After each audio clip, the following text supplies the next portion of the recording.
Alrighty, so today we're actually going to be building our chicken brooder for our chicks that come in next week. We're getting them on either Wednesday or Friday. They said they would send us a video or a message letting us know that we're going to get them. So we're super pumped about it.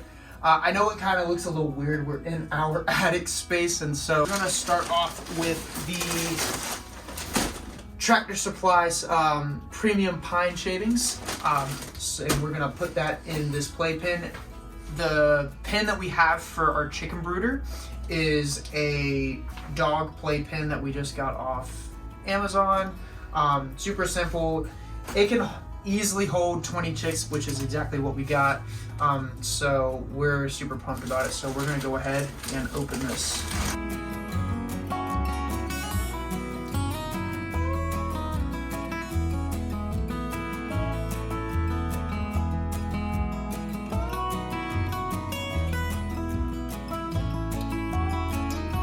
Alrighty, so we laid down the pine shavings. We got a pretty good layer in there. You don't want it too thick because, I mean, the chicks just don't need it. So this is totally fine, enough for a covering. They're super soft for the little feet, so it'll work.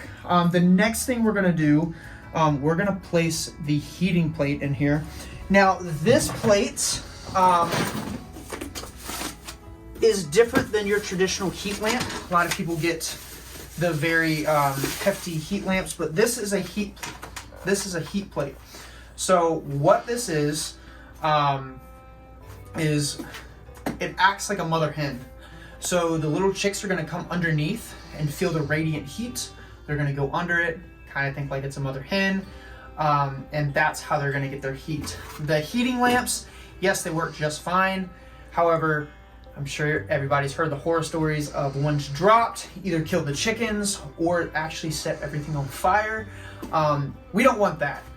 This is completely safe for the little chicks to use and will be, it'll just be perfect for what we need. So we're gonna link this brooder in the description below so you can have access to it yourself. So for starters, you wanna make sure that for the heating plate, that it is low to the ground for the little chicks. You want to make sure that all the little chicks can get into it and that they have their desired heat source. What we're going to do is put it at a little bit of an angle. You want the chickens who want that closer heat source, you want them to be able to get to it. And then the ones that want to get away but still want to be warm, you want to make sure that they get to that as well. So I'm just making sure that they're all at the correct height that we want them. And then, let's see. Perfect.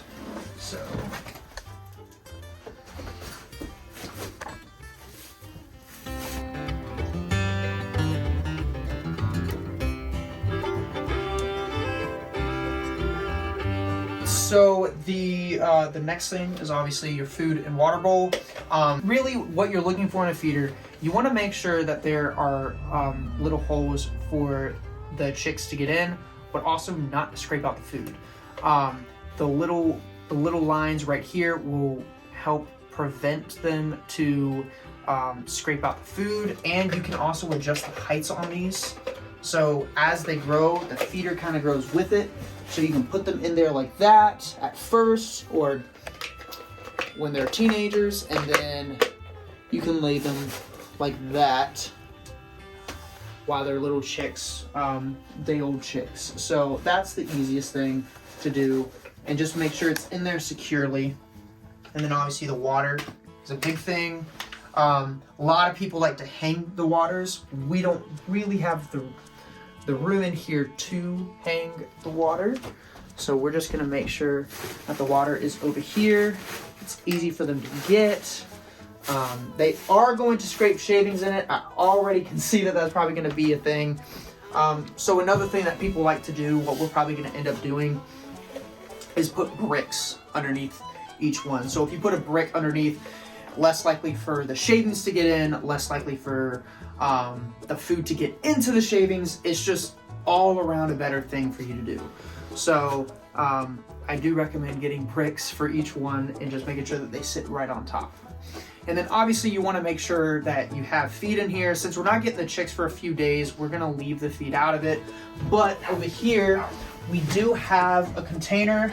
We just got it from Tractor Supply.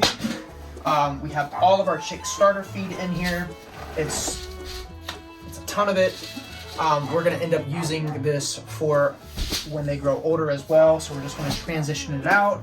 If you need a bigger bucket, we can get one. They're like $15 at Tractor Supply. And then last but definitely not least, we have this stuff called Brooder. We probably won't start feeding them this until they become like the teenagers.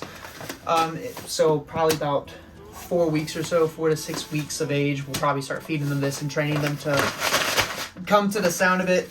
We are going to let our chickens free range, which is super important in our area.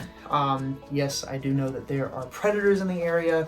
I've seen them myself. However, it's just better for them. They like free ranging. It's going to be cheaper for you in the long run.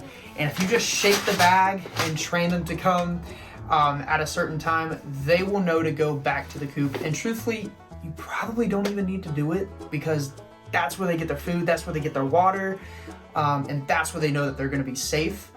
And they'll just be right outside, and they'll be able to hang out in the coop. So yeah, that's pretty much it for our chicken brooding session. Let's go get the chicks.